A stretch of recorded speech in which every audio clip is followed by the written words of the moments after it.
প্রথমত আমি already press কনফারেন্সে বলেছি যে আমাদের আসলে বিগত ওয়ার্ল্ড কাপগুলোর হচ্ছে বলবো যে ম্যাচ জেতার কোনো ছিল না, একটা রেকর্ড ছিল না। সো আমাদের ফার্স্ট টার্গেট থাকবে অবশ্যই যেন আমরা ম্যাচ উইন করতে পারি এবং এই মোমেন্টটা যদি আমরা পিক করতে পারি ডেফিনেটলি আমরা সেমিফাইনালের দিকে চোখ রাখছি। তারপর যদি গোলটা লক্ষ্যটা অর্জন করতে চাই তাহলে আমাদের কী ধরনের ক্রিকেটটা খেলতে হবে? ওভারঅল বলবো যে টিম ওয়াইজ আমাদের পারফর্ম করতে হবে, কারণ আমি যেটা বিলিভ করি আমাদের যে টিমটা কম্বিনেশনটা সবাইকে কন্ট্রিবিউট করতে হবে একটা ম্যাচ উইনের জন্য। সো সেই ক্ষেত্র থেকে বলবো যে প্রত্যেকটা টিমের বলবো যে প্রত্যেকটা প্লেয়ারের ইন্ডিভিজুয়ালি যে রোলগুলো আছে সেটা যদি বেটার ওয়েতে প্লে করতে পারে ডেফিনেটলি আমাদের যে চিন্তা ভাবনাটা ম্যাচ উইনে যে সেটার সম্ভাবনাটা বেড়ে যাবে।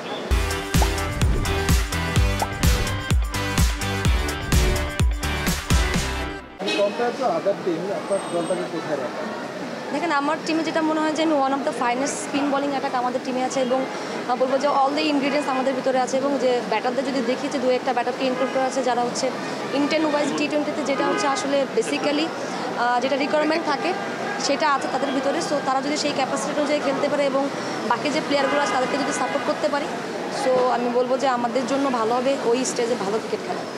যদি শারজা এবং দুবাই রুটের খুব ভালো রান হয় সাধারণত, তা আমাদের মূল স্ট্রেংথটা সাধারণত বোলিং, এই দুটোটা কতটুকু ভালো হচ্ছে যে আসলে আমাদের ব্যাটসম্যানটা খুব একটা ভালো রান দিতে পারে সেক্ষেত্রে আসলে বোলারটা খুব ইফেক্টিভ হবে।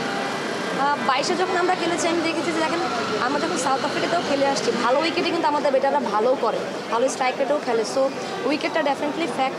এশিয়ার উইকেটগুলো একটু ডিফারেন্ট থাকে যেখানে হচ্ছে আপনি চাইলেও কিন্তু এত ভালো স্ট্রাইক রেটে ব্যাটিং করতে পারবেন না। সো আমি তো হোপফুলি এটাই আমার আশা থাকবে যে আমরা যেন বেটার উইকেটে বেটার স্ট্রাইক রেটে যদি ব্যাটিং করতে পারি, ইন্টেনটা যদি বেটার থাকে এবং টিমের হচ্ছে রিকোয়ারমেন্ট অনুযায়ী যদি আমরা আমাদের ব্যাটাররা রোল প্লে করতে পারি সো ওই পার্টিকুলার ডেতে ব্যাটাররা আরও বেটার বলবো যে পারফরমেন্স করতে পারবে।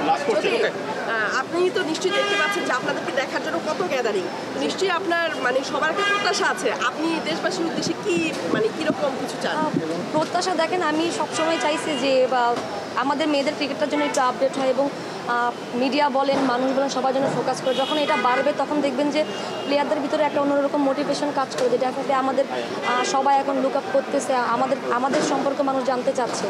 সো তাদের সবার উদ্দেশ্যে একটা কথা যে আমরা যাচ্ছি সবাই আমাদের জন্য দোয়া রাখবেন যেন আমরা সবাই সুস্থ থাকি এবং দেশের জন্য যেন বেটার কিছু বয়ে নিয়ে আসতে পারি এবং আমাদের যে উইমেন্স ক্রিকেট এবং উইমেন ক্রিকেটাররা যারা হচ্ছে স্বপ্ন দেখছে বাংলাদেশে একটা সময় রিপ্রেজেন্ট করার জন্য তাদের জন্য যেন আমরা একটা ভালো কিছু নিয়ে আসতে পারি। যদি স্কটল্যান্ড ম্যাচটাকে নিয়ে শুধু একটা লাইন একটু বলে দিন। স্কটল্যান্ডের সাথে দেখেন আমাদের খেলার অভিজ্ঞতা আছে এবং তারা কখনো আমাদের সাথে উইন করতে পারেনি। সো এই দিক থেকে বলবো যে আমরা একটা দিক থেকে আগে আছি, বাট লং টাইম ওদের সাথে খেলা হয় না, তারা উন্নতি করেছে।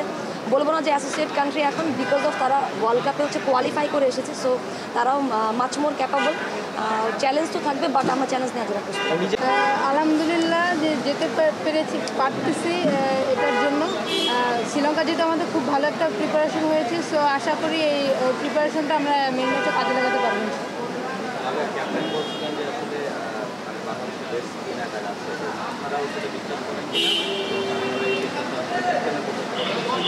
হ্যাঁ অবশ্যই, আমরা বরাবরই শুরু থেকে ভালো করতেছি এবং আমাদের মধ্যে বিশ্বাস আছে যে আমরা শুধু বাংলাদেশের না ওয়ার্ল্ডের বেস্ট স্পিনারদের মধ্যে আমরা ধরতেছি, কারণ আমরা সব ওয়ার্ল্ডের যত ব্যাটসম্যান আছে ওদেরকে আমরা রিড করার অ্যাবিলিটি আমাদের আছে। সো আমরা সবাই এটা বিশ্বাস করতেছি।